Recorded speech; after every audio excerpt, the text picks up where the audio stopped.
Amadoda wazobenza ubuchapha ntombezitha amadoda. Mntaka mama amadoda.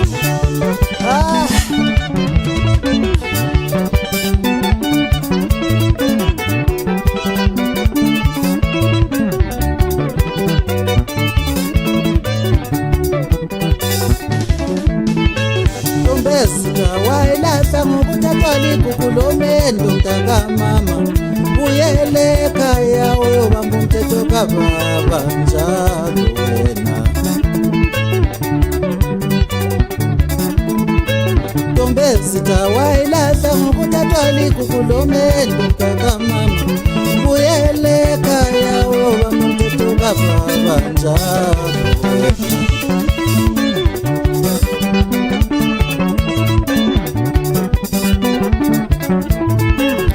Wathi usiyakwenda wabathembisa bonke abazali bakho, wathi angeke wenze ihlazo emzini kaSibale.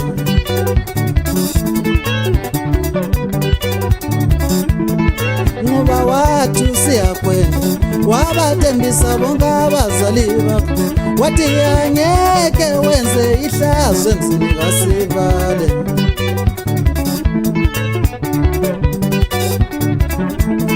Kodwa nonyaka ukaphela uSibale esekolinazi lapho, abafana sebedlalela njalo njalo emzini wakhe.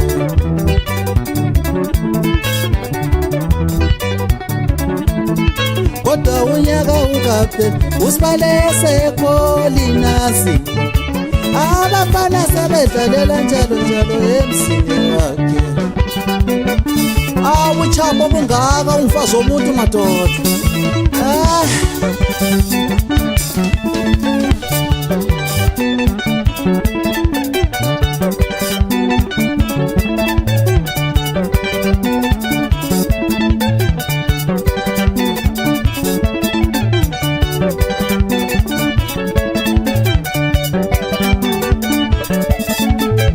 Wosalila ingoma abafana basekhaya, ichala lazo indaba zabamavana lezi ezihluphayo kulezi shuku madoda.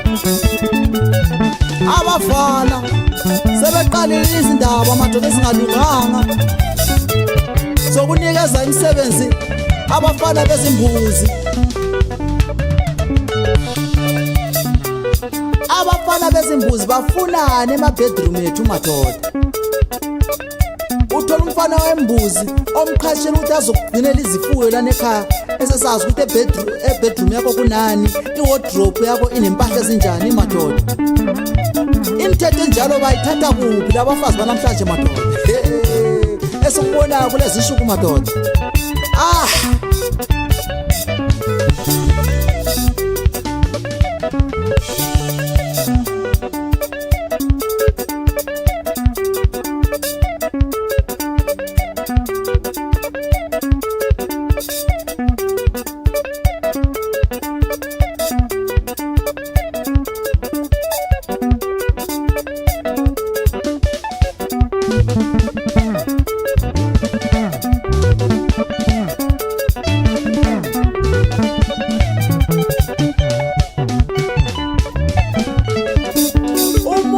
Umuntu yahlonishwa madoda, asikufundeni kuna lokho.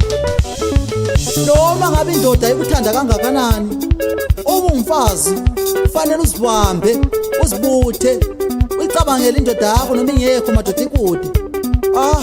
Impilo namhlanje idinga ukuthi umuntu azihlole lapha khona madoda, njalo abe nomthetho.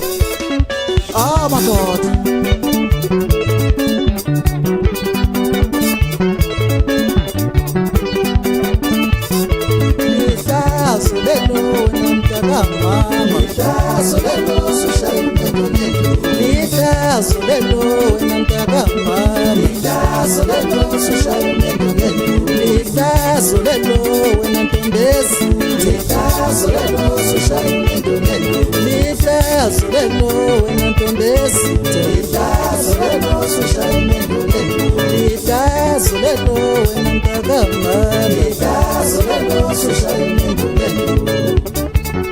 Shaya umendo ngenduku mntana omude.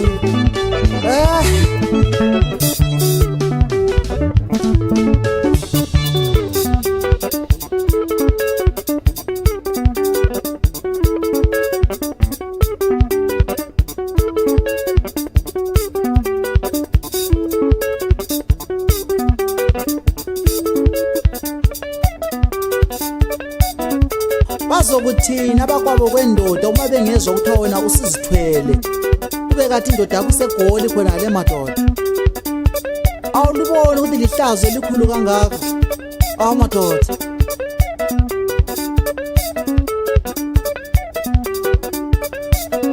Bathini omakhelwane bakho yakhelene nabo?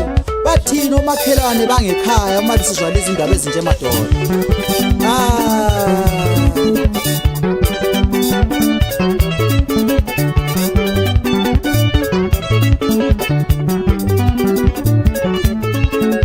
Umama uzothini umengezwe ukuthi wena usuzithwele?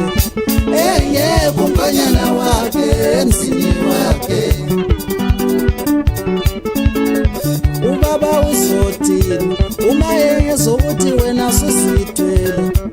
Engekho umfanyana wakhe emzini wakhe. Umama uzothini umengezwe ukuthi wena usuzithwele? Engekho umfanyana wakhe emzini